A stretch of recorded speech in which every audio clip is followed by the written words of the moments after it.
Yuaro kono bedo e boma ma Meru ka obila odonjo e kind jong'anyo makwedo kendo mamoko masiro gavana ma Meru Kawira Mwangaza. Obila nokiro iro malungo wang' ma bende nodonjo e sikund primar ma Meru kendo rocho chenro mag somo ka jopuonjre moko 5 oyudo kony mokwongo kod apisas mag Red Cross. Sikund primar no ni machiegni kod apis gavana kama jong'anyo ne dwaro donjo. Japuonj mar skundno okwedo diro iro e skul kendo orocho chenro mag somo. 5 wale walikuwa affected, but hiyo kutoa machozi, kila mtu ametoa machozi na kulia.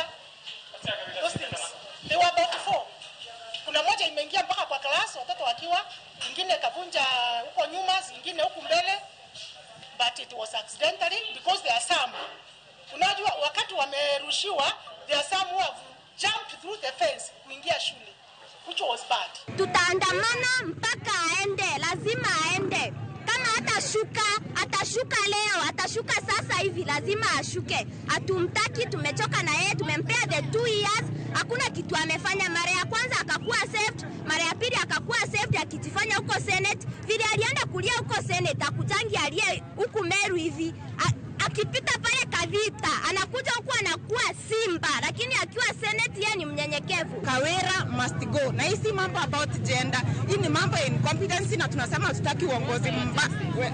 Hatutaki uongozi mbaya hapa Meru. Kawira must go. Si ati tunamchukia, ni mambo ambayo ametuonyesha hasa sekta ya uongozi. Sisi kama wanawake hatumtaki. Nataka niseme sisi kama wa Meru tumechoka. For the last 2 years hakuna development tumepata ndani ya Meru.